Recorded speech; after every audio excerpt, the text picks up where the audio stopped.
คนเฮาส่วนมากใส่ชีวิตใส่ความคิดไปตามความเชื่อถ้าบ่มาได้ยินได้ฟังธรรมคือความจริงที่พระพุทธเจ้าเนาะออกมาแสดงเฮาสิใส่ชีวิตกับผิดทางใส่ความคิดกับผิดทางเด้อแหละที่หลายๆคนเชื่อว่ามีผีสางนางไม้เทวดามาดลบันดาลให้คนเจ็บไข้ได้ป่วยหรือให้คนร่ำรวยได้นี่คือความเชื่อซึ่งมันบ่เป็นความจริงนั่นแหละแล้วพวกเขาก็ถูกฝังมาถ้าเกิดเป็นธรรมดาพ่อแม่ก็บ่รู้ปู่ย่าตายายก็บ่รู้ก็เลยบ่อาจสามารถสินำความจริงเหล่านี้ความจริงว่าบ่มีผีสางนางไม้เทวดาอินพรหมทั้งใดพญานาคทั้งใดมาดลบันดาลให้คนเจ็บคนปวดคนป่วยให้คนตายได้นี่มีคำสอนพุทธเจ้าเท่านั้นพวกเขาจังสิฟังแล้วก็แยกแยะออกแล้วการใช้ชีวิตมันก็ง่ายขึ้นกับการกระทำทางบ้านแต่กี้มีความเชื่อว่าคนตายโหงให้ฝังคาล่ำบ่ให้เผาฝังไว้เท่านั้นเท่านี้จังเอาขึ้นมาเผาก็ว่าไปคนตายอยู่ทางอื่นเอาเข้าบ้านบ่ได้จังสินี่คือความเชื่อซึ่งความจริงมันกับเขาใดคือเก่านั่นแหละบางคนก็มีความเชื่อตายแล้วเคาะกระโล่งบอกไปพระรับศีลเด้อหาผ้าเข่าใส่อันตามขากโล่งหัวโล่งหลังโล่งหรือไปไว้ใต้เหล้าใต้ยังเข้าใจว่าคนตายสิได้กินนี่เป็นความเชื่อแต่ความจริงบ่เป็นแบบนั้นเด้อ ความจริงบ่เป็นแบบนั้นวันศีลวันพระบ่ให้เอาฟืนเข้าบ้านบ่ให้ซักผ้าบ่ให้สีเข่าโอ้สารพัดเด้ตะกี้ที่เคยชีวิตที่ผ่านมานั่นแหละแต่ความจริงมันบ่ได้เกี่ยวกันเลยกับสิ่งเหล่านั้นคนก็กินข้าวซุมื้ออยู่นะสีข้าวได้ซุมื้อซักผ้าก็ได้คือเก่าเอาฟืนก็ได้คือเก่าบ่ได้เป็นหยังนั่นแหละนี่คือความเชื่อที่พวกเขาฝังมานานเลยเกิดกลายเป็นประเพณีเกิดกลายเป็นต้องทำสืบต่อกันมาเด้ว่าต้องเฮ็ดตามนี้เสียเคาะสะเดาะเคาะแล้วเคาะสิเบิดจังซี่เฮ็ดกระทงหน้างัวหน้าควายเฮ็ดกระทงนั่นกระทงนี่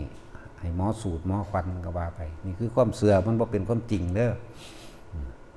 แม้กระเรื่องคนตายทุกอย่างเกิดจากจิตคือความคิดของเฮาเองจิตสั่งสมหรือความเคยชินในการกระทำคำพูดในการคิด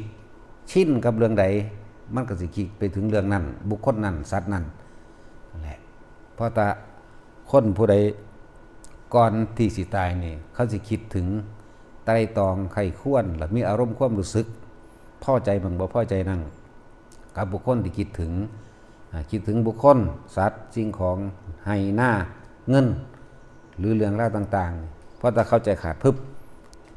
จิตนั่นก็สิแล่นไปตามสิ่งที่เขาคิดนั่นแหละบ่ได้เป็นไปตามความเชื่อที่พวกเขาเข้าใจว่าว่าวิญญาณเขาจะมานั่งเฝ้าล่างมั่งหรือเคาะกระโล่งเพื่อให้มากินข้าวมั่งบ่แม่นแบบนั้นเด้อ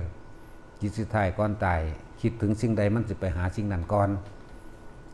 ส่วนมากการไปคิดถึงบุคคลถือว่าไปคิดถึงบุคคลที่เฮาบ่พอใจเฮาสั่งอารมณ์ความรู้สึกบ่พอใจโกรธเกลียดลงนรกเลยได้นั่นมันบ่แม่นคือประเภทนี้ที่เฮาเคยเห็นมาเด้อารมณ์จิตสุดท้ายลงนรกเลยถ้าไปโกรธไปเกลียดไปสั่งคนนั้นคนนี้หรือบางคนก็ไปคิดหวงไห้หวงหน้าหวงต้นไม้หวงผลไม้รากไม้ที่เจ้าของปลูกไว้หรือหวงนั่นหวงนี่หลายอย่างตายพับลงไปเป็นเปรตเลยเด้นั่นบ่ได้เป็นดังที่เฮาคิดว่าเด้นั่นแหละหรือคนหลงยกอ้างตนเองว่ามียศถาบรรดาศักดิ์ว่ามีสมบัติมากว่ามีนั่นนี่หรืออ้างลูกเต้าเล่าหลานตัวเองว่าเป็นเจ้าเป็นนายมีนั่นนี่พวกนี้ตายแล้วปุ๊บของวนอยู่กับสัตว์เดรัจฉานเด้อเนี่ยโลภโกรธหลงนั่นแหละโลภโกรธหลงอารมณ์ทั้ง3นี่มาจากการคิดความชินผู้ใดก็เคยโมโหนะแต่ละคนถ้าตายตอนที่โมโหนะว่าหาแต่โมโหให้คนก็ได้โมโหให้หมาก็ได้หรือยางไปเตะต่อไม้ศูนย์โมโหขึ้นปึ้งให้หมาก็ได้ให้ต่อไม้ก็ได้ถ้าใจขาดตอนสุดท้ายตอนไปนรกเลยเด้นั่นแหละทุกอย่างเริ่มจากจิตคือความคิดเท่านั่นแหละ บ่ได้เป็นไปตามความเชื่อด้วยการใส่ชีวิตต่างๆนะนั่นแหละหลายคนที่ยังอันบวงสรวงหรือแต่งเครื่องของบูชาศาลปู่ตาหรือยังก็แล้วแต่ที่เข้าใจว่าเขาสิมารักษาบ่รักษาเด้อบ่แม่นความจริงบ่แม่นแล้วจังว่าเฮาต้องฟังธรรมเฮาต้องใส่สติปัญญาพิจารณากับชีวิตจริงประสบการณ์จริงของเฮาเอาเองมันบ่ได้เป็นไปตามความเชื่อแต่ว่าป่วยแลนไปหาผีนั่นผีนี่ผีฟ้าผีแถนไปผีหมอลำสอนขวัญหรือยังแล้วแต่เถอะก็ยังคือไปหาหมออยู่คิดเบิ่งดีๆเขาบ่เฮ็ดโรงพยาบาลมาเขาบ่เฮ็ดยามาถ้ามันมีแนวนั้นจริงอะไรจังว่าให้พวกเฮาคิดถึงความเป็นจริงมันก็ใช้ชีวิตง่ายมันบ่ต้องไปคาล่ำโอ้ยคาล่ำนั่นคาล่ำนี่เลยเฮ็ดอีหยังก็ยากผิดกันน้ำเรื่องคาล่ำก็มียันผิดผียันผิดเปิงบ้านเปิงเฮือนอีหยังก็ว่าไปและอันใดที่มันบ่เบียดเบียนให้ผู้ใดผู้หนึ่งเสียชีวิตและทรัพย์สินเท็จโลดมันบ่ผิดมันบ่คาล่ำดอก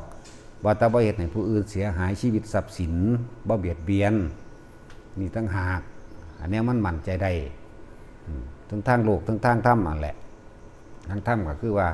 มันบ่ได้เป็นไปว่าสิคาล่ำเป็นน้ำผีเฮ็ดย่านผีไม่เฮ็ด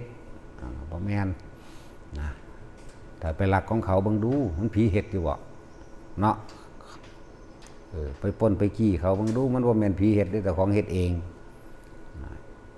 โดยการเดินทางเลิกงามยามดีบ่มีบ่เป็นจริงบ่ได้เป็นไปตามเลิกเด้อคนแต่งงานกันเขาว่าเอา9 โมงจุด9 นาทีว่าดีมันคือเลิกกันอยู่ซั่นบางคู่ก็ตายทั้งสี่ก็มีนั่นแหละว่าให้ใส่ความคิดความเห็นพิจารณากับประสบการณ์ทั้งที่ผ่านมาอีกอย่างหนึ่งที่คนเป็นมากที่สุดเวลาเขามาทำทานทำบุญในวัดทั้งสี่ทำทานแลกของนั่นบ่ล่ะขอนั่นขอนี่สาธุเด้อโดดเอาใส่ซอง100บัดนี้ยกใส่หัวสาธุเด้อขอให้ผู้ขาถูกลอตเตอรี่แจ็คพอตมั่งรางวัลที่1มั่งแล้วก็ขอต่อไปอีกให้ผู้ขาอายุยืนให้บ่มีโรคบ่มีภัยให้ลูกหลานผู้ขาอยู่ดีมีสุขไว้ไล่ไปจังซั่นแล้วก็สิอุทิศบุญอีกได้บัดนี้ว่าอุทิศบุญผลบุญนี่จงถึงแด่ผู้นั้นผู้นี้มันบ่ไปเพราะเฮาแหลกแล้วตัวเองขี่ที่เองแล้วตัวเองบ่สละขาดเองแล้วมันก็บ่ไปพร้อมและอีกอย่างนึงที่เฮาขอมาเรื่อยๆนั่นน่ะเป็นจริงบ่นี่ไหมพิสูจน์กันง่ายๆนี่ขอน้ำพระพุทธรูปบ่ขอน้ำศาลปู่ตาบ่ขอน้ำรูปปั้นยักษ์รูปปั้นนาคพวกนี้มันได้อยู่บ่นี่เอาความจริงเข้ามากับความเชื่อที่พวกเฮาเคยมีมาก่อนเอามาเทียบกันขอถ้ามันได้อีหลีมันก็พากันทับกันตายเบิดแล้วแหละมันบ่มีหม่องอยู่ดอกโลกนี่เนี่ยมันบ่มีหม่องว่างไว้คนผู้นี้ก็ขอกองหลายก็โลกอีกคนผู้เดียวก็ขอหลายก็โลกอีกบ่มีหม่องกองไว้คน2 คน3 คน4 คนนั่นแหละนั่นมันบ่เป็นความจริงเด้อจังว่าอย่างคนทำทานเพิ่มทุกข์ทำบุญเพิ่มบาปจากว่าล่ะมันคือเพิ่มทุกข์พวกเจ้าทานมาแล้วพวกเจ้าขอพวกเจ้าเลยหวังพวกเจ้าเลยล่อถ้าบ่ได้มาพวกเจ้าก็สูญโมโหพอกูเฮ็ดมาหลายแล้วบุญก็เลยบ่เห็นแมงสิว่าได้หยังมันสิไปจังซี่นี่เรื่องทำทานเพิ่มทุกข์ทำบุญเพิ่มบาปเฮ็ดอีหยังก็สร้างใส่แต่คำว่าบุญเอาบุญขึ้นเฮือนใหม่เอาบุญแจกข้าวเอาบุญกฐินเอาบุญผ้าป่าบุญผ้าเวทแล้วก็ผ้ากันขางัวขาควายกินเหล้าเมายาจ้างหนังจ้างหมอลำมหรสพครบงั้นฆ่ากันได้บัดนี้เด็กหน่อยตีกันได้บัดนี้ไล่ตีไล่ขาฟันตีลั่นฟันแท่งกันทุกงานเลยเด้อซุมื้อนี้ทุกงานทุกบ้านทุกเมืองเลยแหละบุญแปลว่าหยังบุญจริงๆแปลว่าความสงบบุญคือความสงบเย็นปราศจากความกังวลเราร้อนปราศจากความโกลาหลและวุ่นวายบุญแปลว่าจังซี่เห็นได้แบบนี้นี่บุญนี่กำลังนั่งอยู่เดี๋ยวนี้บ่มีผู้ใดตีกันฆ่ากันเด้นี่เนี่ยพวกเจ้ามาทานพวกเจ้ามาใส่บาตรพวกเจ้ามาจังหันจังซี่เนี่ยบ่ได้มีอีหยังหนวกหูบ่ได้มีว่าเด็กน้อยสิตีกัน นั่นสงบบ่ล่ะสงบภายในใจของเฮากับเข้าใจในทำคำสอนสงบภายนอกก็คือแต่ละคนเนี่ยนั่งนิ่งอยู่บ่ได้อึกกระทึกคือโคมบ่ได้แลนบ่ได้หวาดระแวงนี่บุญนอกบุญในก็ได้เป็นจังซี่อันนั้นมันเป็นบุญเพิ่มบาปแปลว่าเร่าร้อนกังวลกระวนกระวายอยู่ไม่เป็นสุขอึกกระทึกคือโคมเดือดร้อนพวกเจ้าคิดตามเป็นจริงเด้อมันแม่นบ่อันเวลาเฮาเฮ็ดบุญนำบุญกฐินพาเวทพาป่ายังก็แล้วแต่เถอะแห่อยู่สั่นกินเหล้าเมาอยู่ว่าสั่นเนาะบุญอยู่ว่าละบาดนี่แหละเทียบกันนั่นแหละจังว่าให้ทุกคนนั้นเฮาสิใช้ชีวิตง่ายขึ้นแล้วก็บ่ได้กังวลกับเรื่องว่าคลำนั่นคลำนี่นำเอาไปเทียบเอากับความเป็นจริงนั่นแหละและที่สำคัญสุดท้ายที่ทุกคนพึ่งสำนึกสำเนียกในตัวเองคือคนเฮาเกิดมาหากินซ้ำตายเด้อพ่อสิโมโหคนนั้นคนนี้ก็คิดถึงหม่องมันตายเนี่ยพ่อสิโลภพ่อสิลักพ่อสิปล้นพ่อสิกี้พ่อสิฆ่าหรือใส่ร้ายเบียดเบียนให้ผู้อื่นเสียชีวิตทรัพย์สินใดให้คิดถึงบาปบ่มีไผเอาหยังไปได้ดอกเว้ยสุดท้ายก็ตายแม่งเบิดล่ะเนี่ยทุกคนคิดถึงความจริงแน่แต่เฮาคิดถึงความจริงมันก็สงบระงับความคิดเห็นเฮาตัวนี้แหละเฮ็ดให้อารมณ์เฮาเย็นลงก็แค่หากินซ้ำตายหนึ่งดอกจักสิโกรธเกลียดเครียดแค้นหวังทำลายกันไปเฮ็ดหยังนี่แม่ก็แค่ว่ามาหากินซ้ำตายบ่มีผู้ใดเอาหยังไปได้ดอกนะวันการคมอารมณ์ตัวนี้เปรียบเทียบกับความจริงที่มันเป็นได้ชีวิตมันก็อยู่ง่ายขึ้นสบายง่ายขึ้นมีความสงบง่ายขึ้นนั่นแหละจังว่าระลึกถึงความตายแน่ยังก็ดีมันก็แค่นั้นแหละมันก็แค่ตายนั่นแหละรวยก็ตายจนก็ตายดอกมีก็ตายบ่มีก็ตายดอกก็แค่หากินซ้ำตายเสมอกันดอกไปก็ดีแต่ว่าสิ่งที่บ่ตายคือใจของพวกเจ้าคือความคิดของพวกเจ้าสิคิดห่วงทรัพย์สมบัติห่วงหน้าห่วงงัวห่วงควายห่วงหมาห่วงแมวห่วงบุคคลที่รักหลานเหลนลูกผัวเมียคิดไปกังวลไปนั่นแหละคิดสุดท้ายคือความคิดสุดท้ายแหละคิดสุดท้ายก็ดีพวกเจ้าคิดถึงสิ่งใดพวกเจ้าจิตตัวจิตตัวนี้วิญญาณจิตวิญญาณตัวนี้ปิ้งไปโลดล่ะไปหาผู้นั้นล่ะก่อนตัวนั้นเป็นที่ตั้งเป็นที่ไปแต่ว่าอารมณ์เด้บัดนี้สิตกสู่ภพพอใจแต่พอใจไปทั้งโลกก็ลง